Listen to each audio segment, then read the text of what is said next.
নমস্কার প্রিয় দর্শক বন্ধুরা, মিষ্টির রন্ধনশালায় আপনাদের সবাইকে স্বাগত। আজকে বানাবো মিষ্টির দোকানের হিঙের কচুরির সাথে খাওয়ার মতন খোলা শুদ্ধ আলুর তরকারি। কিন্তু তার আগে যে সমস্ত বন্ধুরা এখনও আমার চ্যানেলটি সাবস্ক্রাইব করেনি তাদের কাছে আমার চ্যানেলটা সাবস্ক্রাইব করার অনুরোধ রইল। চলুন আর দেরি না করে চটপট রেসিপিটা দেখে নেওয়া যাক। প্রথমেই আমি একটা মশলা বানাবো। তার জন্য এখানে হাফ চামচ গোটা জিরে, হাফ চামচ ধনে, হাফ চামচ মৌরি, কয়েকটা গোলমরিচ, দুটো এলাচ, 4-5টা মতন লবঙ্গ, দুটো শুকনো লঙ্কা আর কয়েকটা ডালচিনি স্টিক নেব। এবার এটাকে শুকনো খোলায় ভালোভাবে নাড়াচাড়া করে যখন সুন্দর গন্ধ বেরোবে তখন এটাকে নামিয়ে রাখবো। ঠান্ডা হলে এটাকে গুঁড়িয়ে নেব। আর এখানে আলু খোলা শুদ্ধ কেটে ভালোভাবে ধুয়ে নিয়েছি। এবার রান্নার জন্য আমি কড়াতে সরষের তেল দিয়ে দিয়েছি। তেলটা গরম হয়ে গেলে প্রথমে আমি একটা শুকনো লঙ্কা ফাটিয়ে দিয়ে দেব। শুকনো লঙ্কাটা থেকে গন্ধ বেরোলে তারপর এখানে 5 ফোড়ন দিয়ে দেব।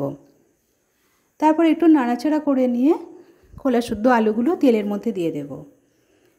দিয়ে 3-4 মিনিট এইভাবে নাড়াচাড়া করে আলুটা হালকা ভেজে নেব।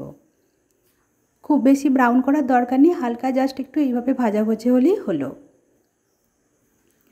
তারপর আমি এর মধ্যে দিয়ে দেব আদা আর কাঁচা লঙ্কা বাটা। আমি এখানে আদার সাথে 2টো কাঁচা লঙ্কা বেটে নিয়েছি। ঝালটা অবশ্যই আপনাদের পরিমাণ মতন দেবেন। তারপর আদাটাকে সাথে আলুটাকে ভালোভাবে আমি কষিয়ে নেব এইভাবে। এরপর এর মধ্যে আমি কিছু গুঁড়ো মশলা দিয়ে দেব। তার জন্য হাফ চামচ পরিমাণে হলুদ গুঁড়ো আর সামান্য একটু কাশ্মীরি লঙ্কার গুঁড়ো দিয়ে দিলাম, যাতে কালারটা ঠিকঠাক হয়।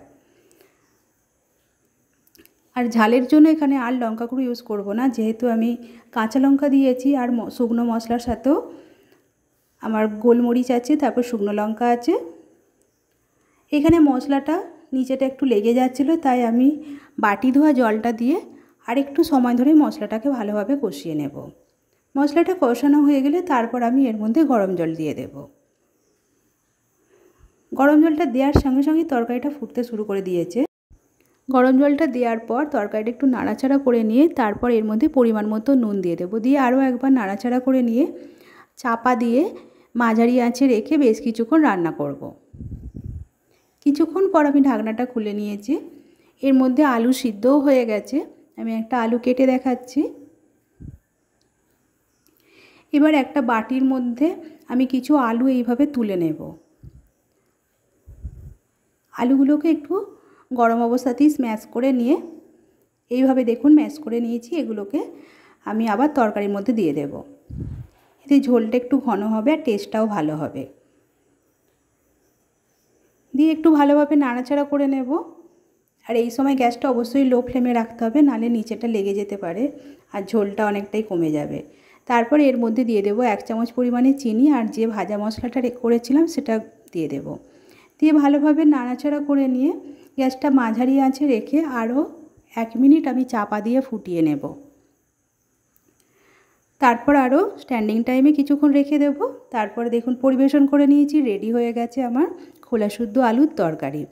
এটা একদম কচুরির সাথে খাওয়ার জন্য উপযুক্ত। আপনাদের যদি আমার এই রেসিপিটা ভালো লেগে থাকে তাহলে প্লিজ একটা লাইক দিয়ে দেবেন আর কমেন্ট করে অবশ্যই জানাবেন এই রেসিপিটা আপনাদের কেমন লাগলো। আর প্লিজ আমার চ্যানেলটা সাবস্ক্রাইব করে আমার পাশে থাকবেন।